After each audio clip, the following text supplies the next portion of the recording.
நான் ரீசெண்டா அப்லோட் பண்ண நாட்டுக்கோழி குழம்புல ஒரு சிக்கன் மசாலா யூஸ் பண்ணியிருப்பேன். அந்த மசாலா பொடி கேட்டு நெறைய பேர் டிஎம் பண்ணியிருந்தீங்க. அந்த ரெசிபி எப்படி செய்யுதுன்னு பார்த்துருவோமா? இந்த மசாலாலாம் நீங்க வறுக்கும்போது வீடு ஃபுல்லா கம கமன்னு அவ்ளோ வாசனையா இருக்கும். ரொம்பவே சூப்பரான சிக்கன் மசாலா இது. இது சிக்கன் குழம்புக்கு மட்டும் இல்ல. எக் ரைஸ், சிக்கன் பெரட்டல் அந்த மாரி ரெசிபீஸ்லாம் யூஸ் பண்ணும்போது இன்னும் டேஸ்ட்ட என்ஹான்ஸ் பண்ணி குடுக்கும். ஒரு கடாயில 1 கப் அளவுக்கு வர மல்லி ஆட் பண்ணிட்டு மீடியம் ஃப்ளேம்லயே வச்சு கருக விடாம நல்லா வாசனை வர அளவுக்கு வறுத்து தனியா எடுத்து வச்சுருங்க. அதே பேன்ல 4 டேபிள் ஸ்பூன் சோம்பு, சீரகம், 2 டேபிள் ஸ்பூன் மிளகு, ஒரு 6 துண்டு பட்டை, 4 ஸ்டார் அனீஸ், 25ல இருந்து 30 கிராம்பு, 20 ஏலக்காய், 6ல இருந்து 8 பிரியாணி இலை, 20 முந்திரி பருப்பு சேர்த்துட்டு மீடியம் ஃப்ளேம்லயே நல்லா வறுத்துட்டு இதையும் எடுத்து ஆற வச்சிருங்க. இப்போ ஒரு 20 காஞ்ச மிளகா, இது கூட 2 டீஸ்பூன் அளவுக்கு கல்லுப்பு, ஒரு 4-5 ஸ்டாண்ட் ஃப்ரெஷ்ஷான கருவேப்பிலையும் சேர்த்துட்டு நல்லா வறுத்து விட்டுக்கோங்க.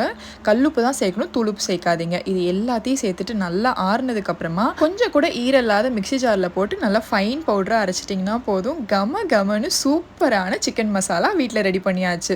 எப்பவுமே அரைச்ச உடனே ஸ்டோர் பண்ணக்கூடாது. இந்த மாதிரி தட்டில் பரப்பி நல்லா ஆறி ரூம் டெம்பரேச்சருக்கு வந்ததுக்கு அப்புறமா ஒரு ஏர்டைட்டான கண்டெய்னரில் போட்டு ஸ்டோர் பண்ணி வச்சுக்கிட்டிங்கன்னா போதும். இந்த மசாலா 3ல இருந்து 6 மாசத்துக்கு வேற லெவலாக இருக்குங்க. கண்டிப்பாக ட்ரை பண்ணி பார்த்துட்டு எனக்கு எப்படி வந்துச்சுன்னு சொல்லுங்கள்.